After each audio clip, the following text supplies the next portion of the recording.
Hello, how are you? I hope you're doing well, that you had an incredible Easter and, just celebrating spring and all that. It feels good. And man, my hair's looking a little gray in this light. Well, that's a chat for another day, isn't it? In any case, welcome to another update for Pan That Palette. Thank you for staying patient with me. And if you're new to my videos, hi, it's lovely to meet you. I'm Amber. I have been taking 2024 to work on panning my Juvia's Place Nubian 3 Coral palette, and I'm also doing an extension continuation of 2 additional Pan That Palette projects. Everything will be listed in the description box below as far as info, but the first one is the hashtag Better Together Pan That Palette, created by Paula, or a beauty guru made me do it, so we'll talk about these. And I'm also doing the hashtag Kicking It Old School Pan That Palette, started by Jessica Lee and Dana with my MAC palette. So we got a lot of eyeshadow to talk about. So first off, let's begin with the Juvia's Place Nubian 3 Coral palette. Back when I updated you in March, I had been working on a very consistent smoky gray eyes. I kind of fondly refer to them as Amber's armadillo eyes. So if you enjoy that look and you want an easy get ready with me, check out the description box and I'll go on and put a card above. That is a look that I absolutely love. I go through with that matte gray shadow in the top, followed by the taupe shade at the bottom. I pull in some warm browns. I'm also going for that smoky bronzy shade that is in the second row on my lower lash line to give a nice contrast to all the gray going on my lids. And it really is a lovely way to make the brown in my eyes pop, but at the same time be able to have something that's a little bit more dramatic, a little bit more striking, but still very approachable on a day-to-day basis. Even though it is a gray smoky eye, I do find it is quite wearable with a lot of the outfits that I have in my collection, and I've really enjoyed gravitating toward it because I am allowing my hair to naturally go gray. I do want to see what I'm working with, and so I feel very confident and a whole lot more comfortable wearing some cooler tones of eyeshadow. So on that note, this is where I currently am with my Juvia's Place Nubian 3 Coral palette. I was able to clear out the majority of what was going on in this pan of matte gray. In fact, I left that little sliver of gray in the top of the pan just for my own memory, because I do have a MAC shadow we're going to talk about in just a little bit, and I wanted it to trigger my brain. Actually, no, that was the BH Cosmetics shadow. It's been a lot of I found a lot of dupes, I found a lot of things, and so I'm trying to keep everything straight, but I wanted to just kind of remind myself so that I remember which palette to go in, because later on this year, I'm very likely going to return to that smoky gray look so that I can go on and finish off what's left in this kind of taupey gray shadow at the bottom.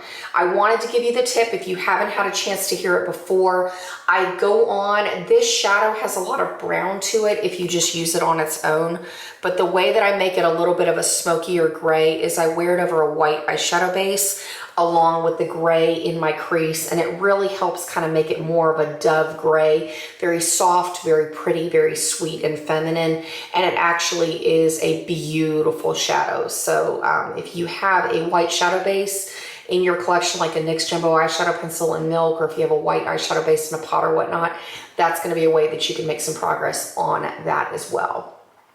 Now, the look that I'm currently going for is more of a rose gold corally vibe. As you can see, the colors that I'm basically focusing on at this point out of this palette, I'm going through with this rosy gold. This is what I have on my lid over a matte peachy base. And I'm also going through with this reddish brown. This is what I'm wearing in my crease. And then I deepen it up with a matte espresso. And then I'm also going through with these 2 coral shades in the bottom. I use this to warm up my crease. On the top, I have a transition shade, but I use it just to kind of smoke everything out.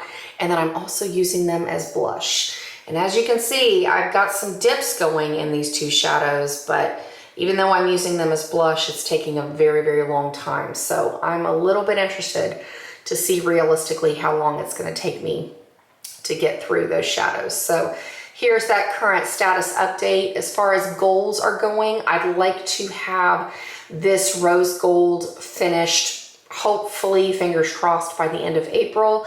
If not, maybe just like the beginning week or two of May. And then I do have plans to move into the shadow next with a really smoky purple look that I have panned in the past before. And I know it's going to be easy and a beautiful spring look that'll give me something lighter, something fun, but a little bit of pizzazz instead of just wearing some regular brown eyeshadow. You know what I mean?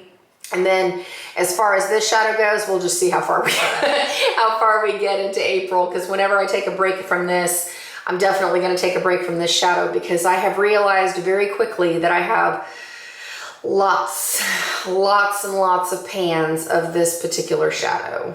Lots and lots. So yeah, we're going to talk about that, because I'm starting to I'm getting comfortable with the idea of going on and making some progress on the range of shades I have in that as well, because I'm already looking at my Natasha Denona mini Biba palette and the Biba palette, and even the on that note, the BH Cosmetics Blueberry Muffin palette. I told you that I would keep you posted as I used it a little bit. So let's talk about that.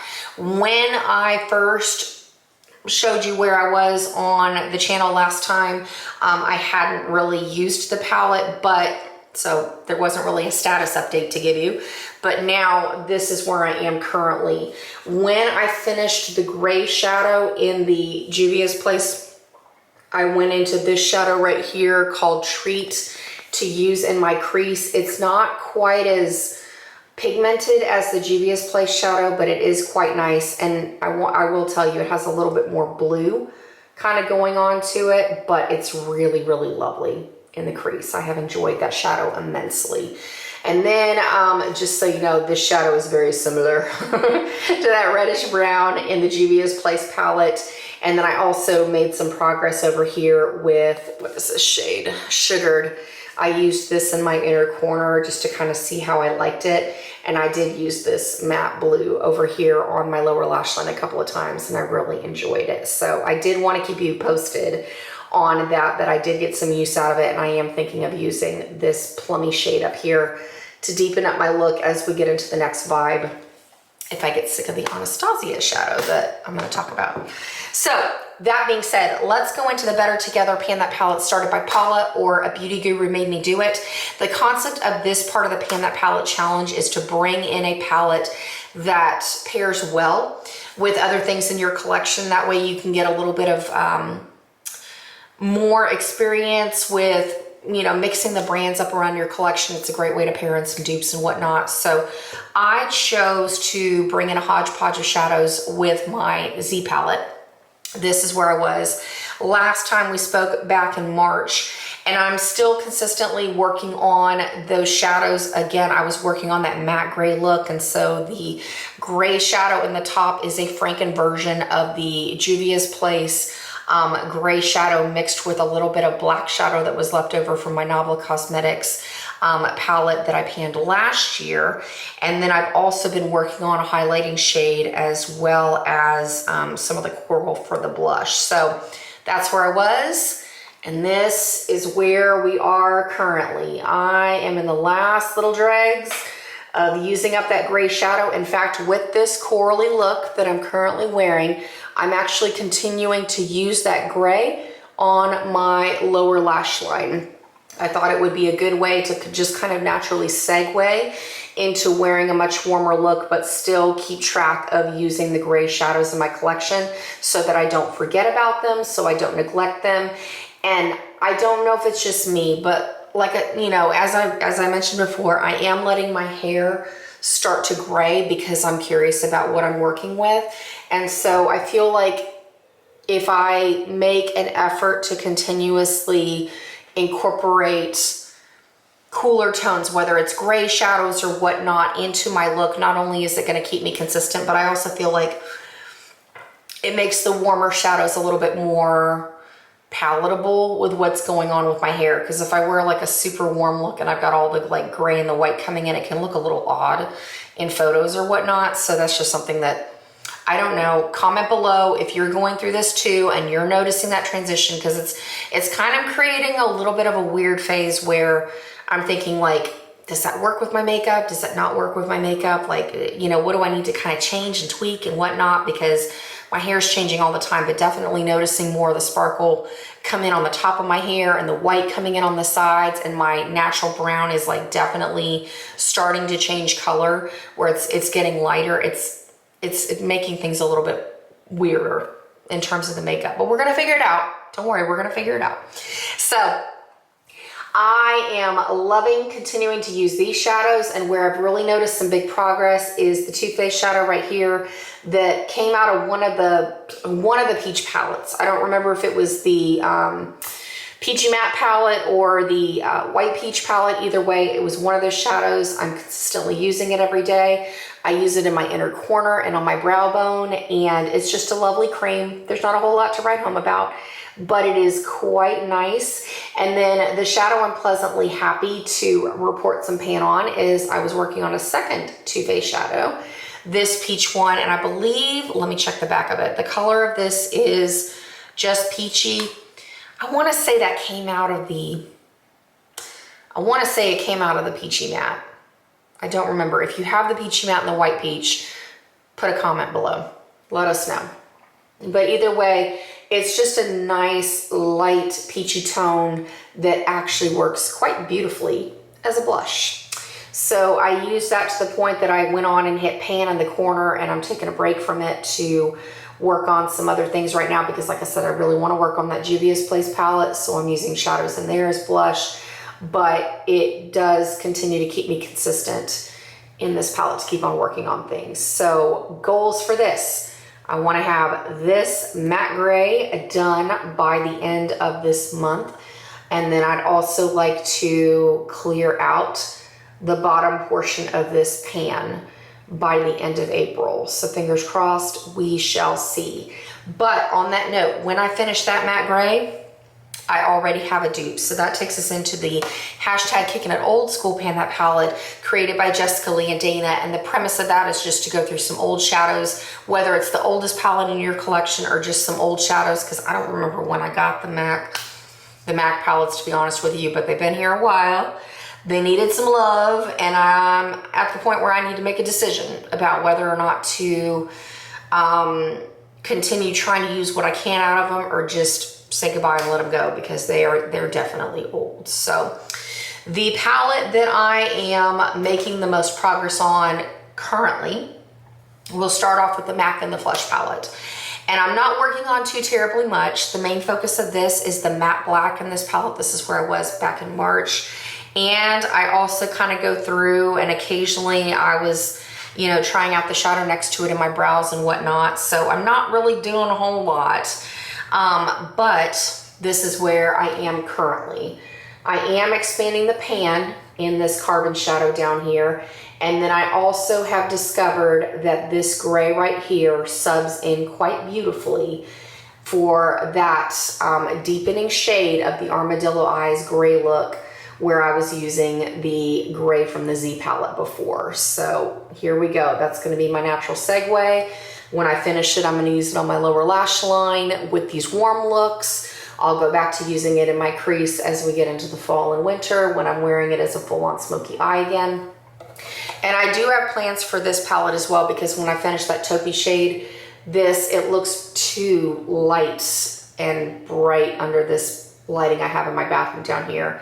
But this shade down here is also a beautiful kind of a taupey gray, if you can see it well enough. I really love this color. It's beautiful on the eyes. It's very, very flattering. I'm happy to have that. And then I also thought about going back into this shade to just kind of go on and finish another highlight out of this one. I really want to make some progress on some eyeshadow. That's really what it boils down to, but I am enjoying it, and that was a beautiful find to go on and find that kind of smoky gray out of this palette. And then lastly, we have our MAC Warm Neutrals palette, and I will admit I took a little bit of a break for a moment because I've actually found a different brow product that I love. So I took a step away from the espresso shade that I have going on in here, but let me show you where I was last time we spoke in March. This is a shadow that I love to use as a brow shade. I use it to deepen up my eye looks. And it's, you know, it's just one of those things that it's always going to be a versatile piece in my collection. It's the only thing I'm really focusing on. And then this is where I currently am with it at the moment. I'm clearing out the last little dregs. And then, like I said, now that my hair is lightening, I've also lightened up my brow powder a little bit too of what I'm using. And I've actually started really enjoying a product from RMS Beauty in my brows that works a little bit better. It's a little bit lighter, not quite as harsh. So I'm going through and I'm using this to deepen up my eye look in the outer corner, and that's going to be how I continue to polish it off for the rest of the time. So goal for this one, I don't think I will have it finished by the end of April, and if I still have eyeshadow in there, I'm probably going to step back into it after I do my next eye look. We'll see. Like I said, I'll continue to keep you posted. Actually, I need to talk about that. Going back to the Better Together Pan That palette, if you're curious, I'm going to be pulling in the peach shadow from the Juvia's Place Nubian 3 Coral palette. And then I do want to focus on the Natasha Denona shade from the Triochrome palette. And then I have this Anastasia shade down here. This one is in the shade Deep Plum, but it is on the older side. It is a little bit chalky, a little bit chunky. So I'm going to, you know, just be consistently evaluating it as I wear it. And if it ends up being more of a hassle to use it, then I'm going to go on and go through with my BH Cosmetics Blueberry palette, and the Decadent shade in the top is a nice plummy shade that'll work well with that kind of that strong purple. So I totally forgot to talk about that. In any case, that's where we are. Like I said, thank you so much for spending time with me. I wish you well and all the best in your panning endeavors, that you're having fun with your makeup. I hope that you walk away from this video a little bit more inspired to try out some different things, reach into your makeup stash, and just have fun playing with it. So until next time, I have a Project Pan update to bring you, and I also am going to be filming a Get Ready With Me for this look, so you can have another Get Ready With Me, some inspiration to use with your Juvia's Place palette. And until next time, take care. I very much look forward to the next time we get to chat. So until then, adios.